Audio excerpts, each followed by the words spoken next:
12:00 na nga ng tanghali at kakatapos lang namin magsimba ng pamangkin ko dyan. Pabalik na nga kami ng sasakyan yan at nagkayayaan kami na pumunta ng Alaminos Road para magkape. Ha? 12:00 ng tanghali? Nagkakape ka?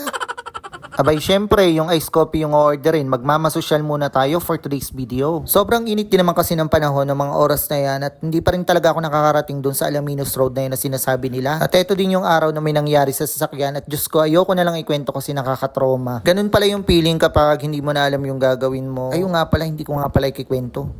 Basta yun na yun at salamat sa Diyos kasi nakauwi kami ng maayos. Tapos ayun nga, maya-maya pa ay nakarating na kami dito sa aming pupuntahan at buti na lang ay kaunti lamang ang tao. So ito pala yun, yung Alaminos Road na pinagyayabang nyo sa social media. Charot lang. Abay, nainggit naman kasi ako sa mga picture na pinopost nyo sa social media. Kaya ayan, nakarating ako din nang wala sa oras. At nakita ko na rin sa wakas ang malaking pangalan ng Alaminos na ipineflex ng karamihan sa kanilang mga picture. At sa wakas, makakapagpa-picture na din ako sa malaking pangalan na ito kasama ko pa si Gray. Abay, tuwan-tuwa nga naman niya ang person at nakapag-road trip. Tapos sa tapat lang nitong malaking pangalan ng Alaminos ay merong coffee shop na maliit. Ito pala yung Amos Cafe na talaga namang dinarayo pa ng mga tao dito. Nag-iisang coffee shop lang to dito sa Alaminos Road at nagbebenta sila ng iba't ibang flavor ng kape, hot or cold at pati mga fruit-based na inumin. Sa dami nga ng choices ng flavor, inahirapan nga akong mamili kung ano ba yung mga ordering ko. Kaya naman nag-order na lang ako ng blueberry coffee kasi never ko pa siyang natikman. Tapos ang in-order naman ng pamangkin ko ay cappuccino at yun ang una nilang ginawa. And guys, pag nag-order pala kayo ng kape dito ay may free na isang pirasong cookie. At ang next naman ginawa ni Kuya ay yung blueberry coffee na para sa akin. Ito na pala yung mga order namin at itatry natin kung ano ba yung mga lasa ng kape dito.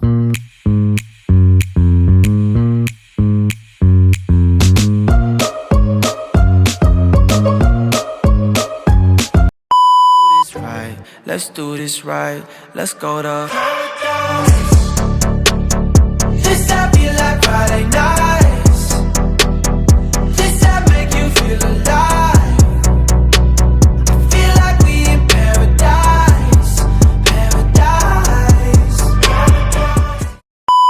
Guys, kung may mga sasakyan kayo, dayuhin nyo na tong Amos Coffee Shop. Tingnan nyo naman kasi, itsura pa lang attractive na. What more pa kaya yung lasa? Hi guys, I'm here at Amos Cafe sa may, anong lugar po? Alaminos Bypass Road po.